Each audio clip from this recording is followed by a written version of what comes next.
Praise the lord. యేసుక్రీస్తు నామముపేట మీ అందరికీ శుభములు. చిన్న ప్రార్థన చేసుకొని దేవుడి యొక్క వాక్యం విందామా. పరిశుద్ధుడైన దేవ, ప్రియ పరలోకపు తండ్రి, మీ బంగారు పాదములకు స్తోత్రం నాయనా.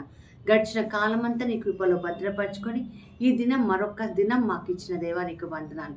ఈరోజు నువ్వు మాతో మాట్లాడుతుండగా వినగలిగిన చెవులు, గ్రహించగలిగిన హృదయం, స్పందించగలిగిన జీవితం మాకు దయచేయమని యేసు నామమున ప్రార్థించి వేడుకుంటున్నాము తండ్రి. Amen, amen, amen.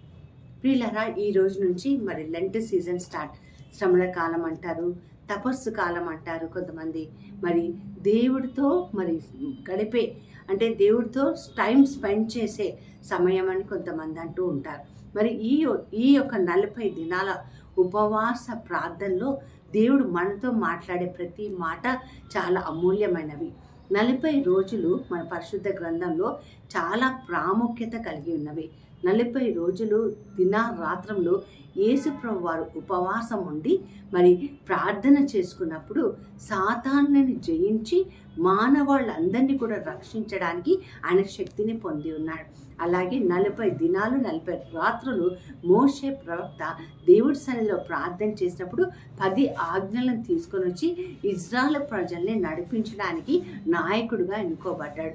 అలాగే పరిశుద్ధ గ్రంథంలో చాలామంది 40 రోజులు కాకపోయినా 3 రోజులు, 7 రోజులు, 11 రోజులు, 21 రోజులు ప్రార్థన చేసినట్టుగా మనం చూస్తూ ఉంటాం. మరి చాలా సందర్భాల్లో మనం ఉపవాసం ఉంటాం. మన అవసరతలు ఏదైనా తీరాలి అని అన్నప్పుడు మనం ఉపవాసం చేస్తూ ఉంటాం.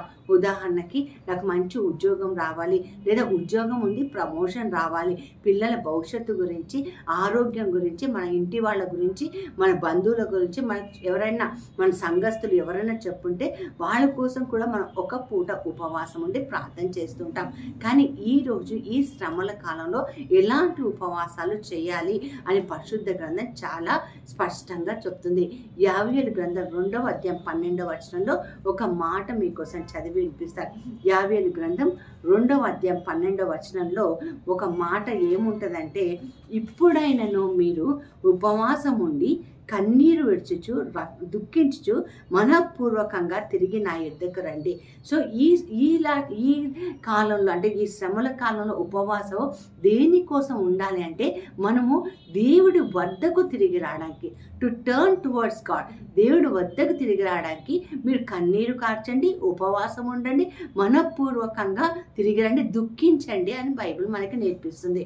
మరి ఈ రోజు అంశంగా మరి ఎలాంటి ఉపవాసం మనం చేయాలి అని పరిశుద్ధ గ్రంథంలో చూసినట్లయితే, యెషయా గ్రంథం 58వ అధ్యాయంలో మనం చక్కటి మాటలు వింటాం.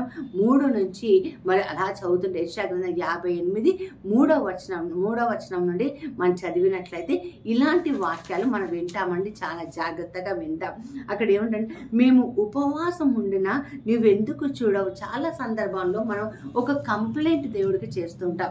అది ఏంటంటే, నేను ఉపవాసం ఉన్నాను అయినా నా పని జరగటం లేదు అని కంప్లైంట్ చేస్తూ ఉంటాం. కానీ ఇక్కడ ప్రభు అంటున్నాడు, ఆయన కూడా చెప్తున్నాడు, మీరు అందరూ ఇలా అనుకుంటారు, నేను ఉపవాసం ఉన్నా కూడా నువ్వు ఎందుకు మమ్మల్ని ఆలకించవు, మమ్మల్ని ఎందుకు చూడవు, మేము మా ప్రాణంలో ఆయాసపరచుకొనగా నువ్వెందుకు లక్ష్య పెట్టవు, అసలు నువ్వు మమ్మల్ని ఎందుకు కేర్ చేయవు అని మనం అడిగినప్పుడు ఆయన ఏమంటున్నాడంటే, మీరు ఉపవాస దినమున మీరు మీ వ్యాపారము చేసుకొందురు. ఎందుకు దేవుడు మన ప్రార్థన, ఉపవాస ప్రార్థన ఆలకించలేకపోతున్నాడంటే, మనం మన సొంత వ్యాపారాలలోనే ఉన్నాం. వ్యాపారాలంటే మీ పనులు, మీ వ్యాపారాన్ని, మీ ఉద్యోగాన్ని మానేమని ఇక్కడ ప్రభు చెప్పడం లేదు. కానీ మీ వ్యవహారాలు ఏదైతే ఉన్నాయో, మీ లావాదేవీలు ఏదైతే ఉన్నాయో, మీలో ఏదైతే వ్యాపార లక్షణాలు, బిజినెస్ ప్రాక్టీస్ ట్రిక్స్ ఏమైనా ప్లే చేస్తున్నట్లయితే, లేదా లాభ నష్టాలు బ్యారేజ్ వేసుకుంటున్నట్లయితే, ఈరోజు ప్రభు చెప్తున్నాడు, అలా చేస్తూ మీరు ఉపవాసం ఉంటే నేను మిమ్మల్ని లక్ష్య పెట్టలేనని దేవుడు మనతో చెప్తున్నాడు. అలాగే ఇంకేమంటున్నాడంటే, మీరు కలహములాడుచు వివాదములు చేయొచ్చు, అన్యాయంగా గుద్దులాడుకుంటున్నారు. మీరు కొట్లాడుకుంటూ ఉంటారు, మీరు కోపడుతుంటారు. చాలా ఇళ్లలో మనం చూస్తూ ఉంటామండి. ఉపవాసం ఉన్నప్పుడు నీరసం వస్తుంది, నీరసం వస్తే ఆయాసం వస్తుంది, ఆయాసం వస్తే కోపం వస్తుంది, చిరాకు వస్తుంది. అలాంటి ఉపవాసాన్ని దేవుడు ఇష్టపడాడు. ప్రియులారా, దేవుడు మనతో చెప్తున్న మాట ఏంటంటే, మీరు కలహాలను మానివేయండి. ఒకరినొకరు దూషించుకోవద్దని, గుద్దులాడుకోవద్దని, పెనుగులాడుకోవద్దని వాక్యంలో మనకి స్పష్టంగా దేవుడు చెప్తున్నాడు. ఇంకా ఏం చెప్తున్నాడంటే, మీరు ఉపవాసం ఉన్నప్పుడు మీరు కంఠధ్వని పరమును వినిపించేటట్టుగా ప్రార్థన చేయలేరు. ఎందుకంటే మనలో ఆల్రెడీ లోపల ఒక విధమైన కోపద్వేషాలు ఉంటాయి కాబట్టి పరమునున్న దేవుడు మన కంఠాన్ని వినలేడు అని ఉపవాస దినాల్లో ప్రార్థన ఎలా చేసుకోవాలని దాని గురించి స్పష్టంగా దేవుడు మనకి నేర్పిస్తున్న కొన్ని లక్షణాలు ఉన్నాయండి. అందుకనే మీరు ఉపవాసం చేసినప్పుడు మీ తలకి నూనె అంటుకోండి, లేదా తల అంటుకోండి. మీరు విచార వదనంతో ఉండవద్దని ప్రభు మనకి నేర్పిస్తున్నారు కదా. మనం సంతోషంగా ఉపవాసం చేయాలి. చాలా మంది నీరసపడిపోతుంటారు. చూసేవాళ్ళు అనుకుంటూ ఉంటారు, అయ్యో వీళ్ళు ఏదో తినకుండా ఉన్నారు, తాగకుండా ఉన్నారని మన ముఖ కవళికల ద్వారా వాళ్ళు తెలిసిపోతూ ఉంటాయి. ప్రియులారా, ఈరోజు ఈ సత్యాన్ని తెలుసుకోండి. ఏంటంటే మనం ఉపవాసం ఉన్నప్పుడు మనం సంతోషంగా ఉందాం. ఎందుకంటే ఉపవాసం అంటే దేవుడితో సహవాసం అని అర్థం. అంటే నేను నా ఆహారాన్ని మానేసి ఆ సమయాన్ని కూడా నేను దేవుడికి ఇస్తున్నానని ఇక్కడ చెప్తున్నాడు ప్రభు. అంతేకాకుండా ఇంకేమంటున్నాడంటే, మనుషుడు తన ప్రాణమును బాధపరచు కొనుటకు నాకు ఇష్టము లేదు. ఒకడు జమ్ము చెట్టు తల వంచుకొని గోనె పట్టుకొని బూడిద తాల్చుకొని కూర్చుంట ఉపవాసం కాదు. చాలా మంది అనుకుంటాడు ఉపవాసం అంటే ఏదో ఒక ప్లాన్ పద్ధతి ప్రకారం ఉండాలి, మొత్తం వదిలేసుకొని గోనె పట్టేసుకొని బూడిద రాసుకోవాలి అంటున్నాడు. అది కూడా ఉపవాసం కాదంటున్నాడండి. అట్టి ఉపవాసం యెహోవాకు ప్రీతికరని మీరు అనుకుంటారా? It doesn't please God at all. దేవుడికి ప్రీతికరంగా ఉండదు. ఎలా ఉంటుందంట, దుర్మార్గులు కట్టిన కట్లను విప్పుటయ్యో. ఏం చేయాలంటండి, దుర్మార్గులుగా ఉన్న వాళ్ళు కట్టిన కట్లు విప్పాలి. అలాగే కాడిమాను మేకులు తీయుటకును బాధింపబడిన వారిని విడిపించుటకు ప్రతి కాడిని విరగొట్టుటయు నేను ఏర్పరచుకున్న ఉపవాసం కదా.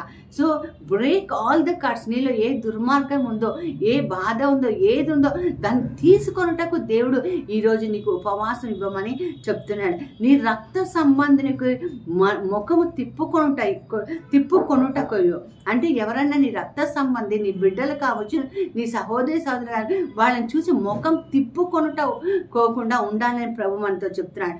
దిక్కుమాలిన బీదలను ఇంట చేర్చుకొనుటకు, నీ ఆహారము పేదవారికి ఇవ్వటకు. చాలామంది ఉపవాసం చేసినప్పుడు భోజనం చేయరండి.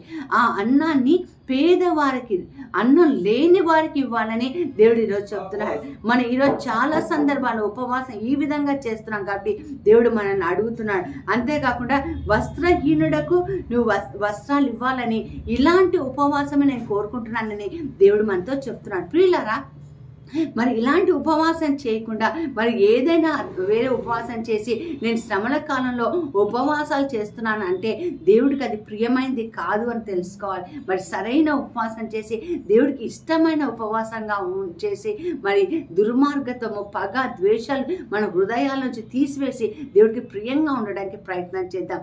అలాంటి కృప దేవుడు మనకి దయచేయునుగాక. చిన్న ప్రార్థన చేసుకుందాం. పరిశుద్ధుడైన దేవా, ప్రియ పరలోకపు తండ్రి, మీ బంగారు పాదం స్తోత్రం.